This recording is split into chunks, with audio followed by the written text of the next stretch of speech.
Hey y'all, it's Jen for the Love of Iris. Welcome to another Countdown to Christmas video. Today's project is this one, and it is a sweet little treat holder that has a magnetic closure and holds a couple little Ghirardelli minis inside.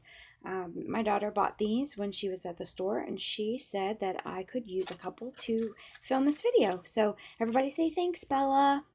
Thanks, Bella. Okay, it has a magnetic closure, uses some pearls decoration. We are going to use the gift bag punch board to make this. So you will need a piece of 4.5 by 10-inch designer series paper. I'm using Candy Cane Lane this time. I used Presents and Pine Cones last time. And your gift bag punch board. Okay, so let's get our scoring tool out here. All right, and let me move this over a little bit so you can see.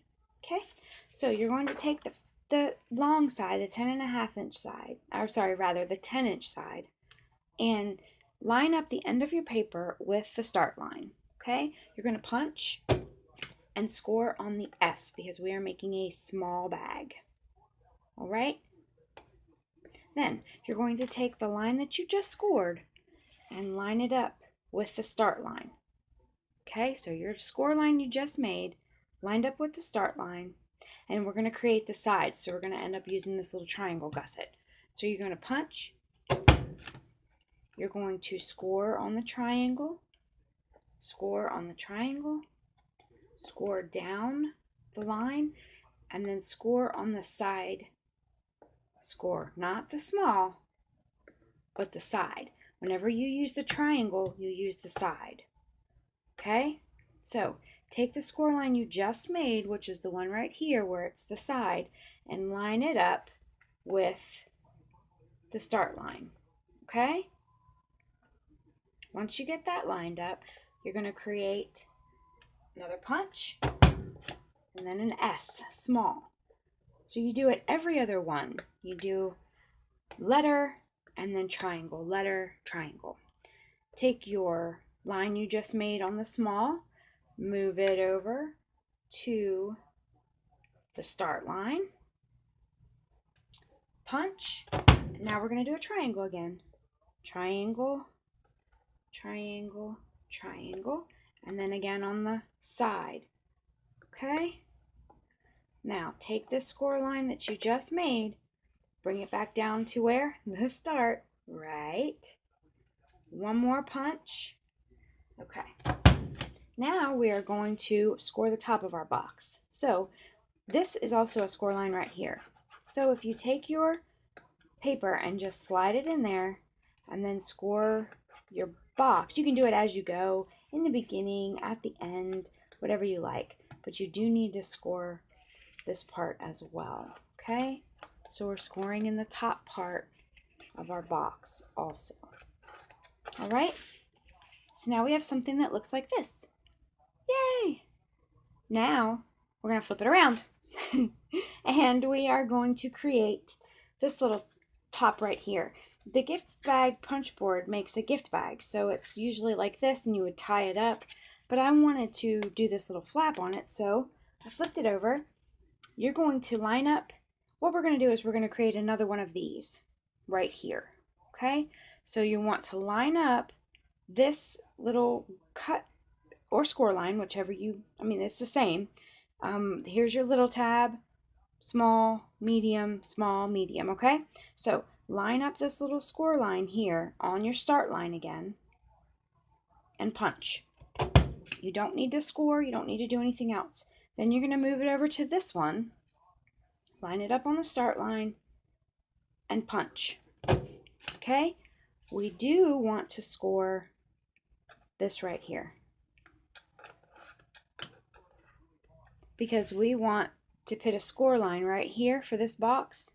This is going to be removed, all of this, so we do need to score this. You could score the whole thing if you fancy, but to me it just makes sense just to score this one piece. Okay, so now let's move our gift bag punch board out of the way, and we are going to remove, okay, this is what we have, right? We are going to remove this. Well, you can't see that. Well, isn't that something? Let's see. We are going to remove this. Still can't see it. Well, forget it. This piece and this piece, the two end pieces, okay? We're going to leave the middle tab there. All right? So, we are going to cut right here. And we are going to cut right here. If you are not steady with your scissors, you can stick it in your paper trimmer and cut it. I just cut it with my scissors. You could also have scored that, and then you could have just cut along the score line, because I think this may be a bit wonky. There we go. It's a little bit straighter. All right. So now we have something that looks like that. Okay?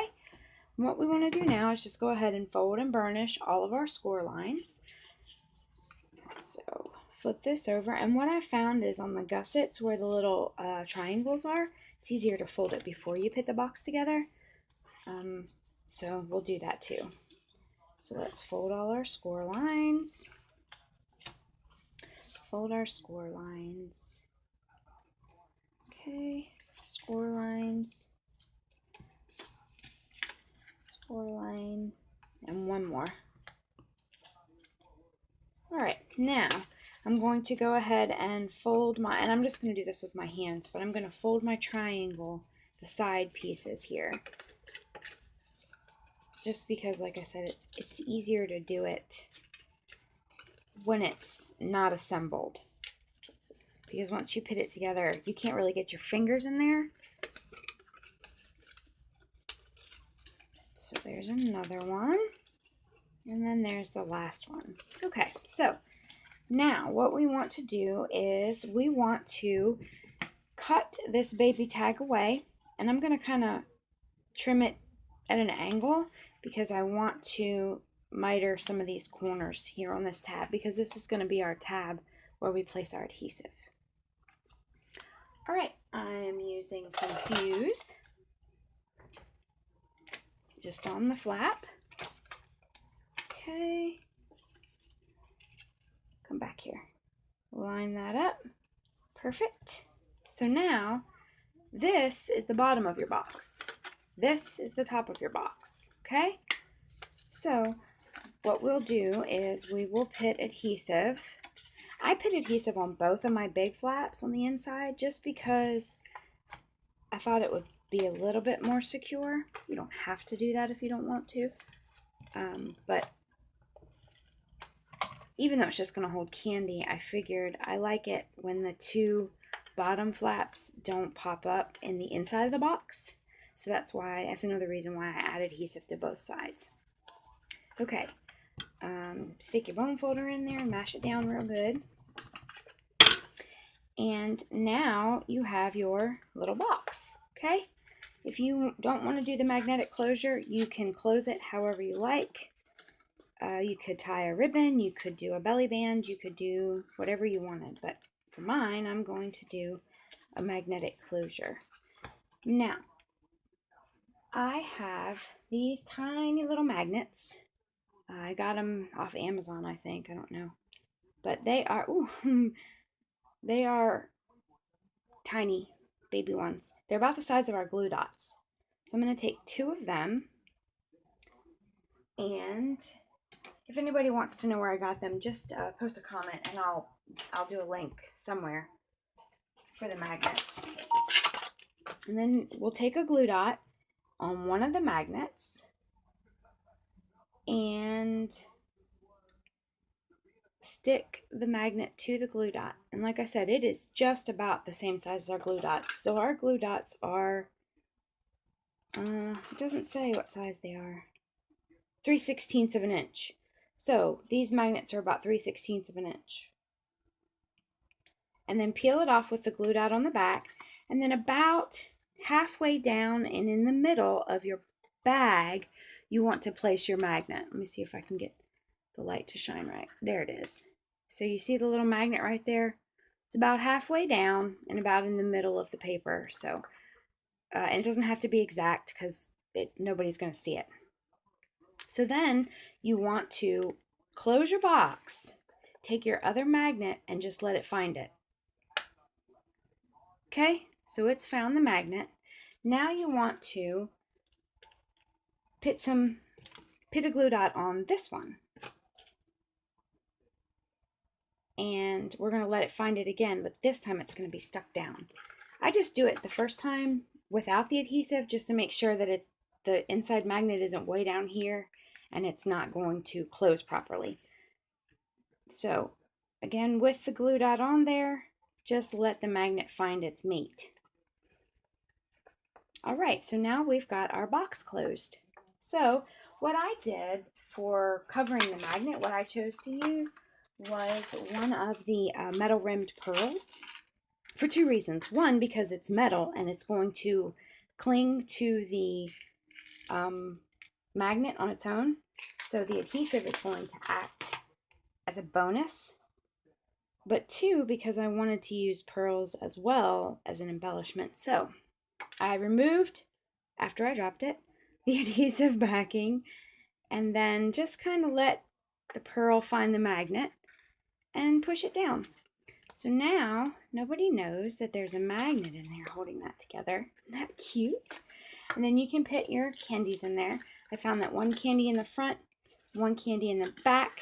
You could fill it with something else in the middle if you wanted. I'm sorry you can't see that. But then when you close it, it kind of sandwiches them together. See? So it's actually the perfect size. Come here, you. Get in there. Okay. I got excited. Okay, so now we've got that closed. And for the sentiment, I used the Hostess set, A Gift of Love, and I used the For You in that. And I'm going to stamp it on some Whisper White in Real Red.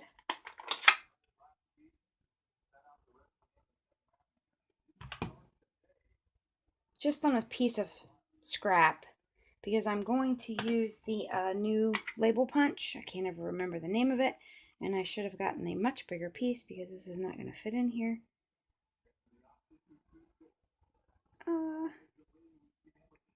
Not too bad. Okay, punch it out. And I've got my fuse sitting here. I'll use it. Okay. And then I kind of angled it like this so that it would not interfere with the opening and closing of the box. Throw a couple pearls on here. I used two of the baby ones just because they're so cute. Two of these little baby ones that I always seem to lose. Well, how about a baby one and a middle-sized one?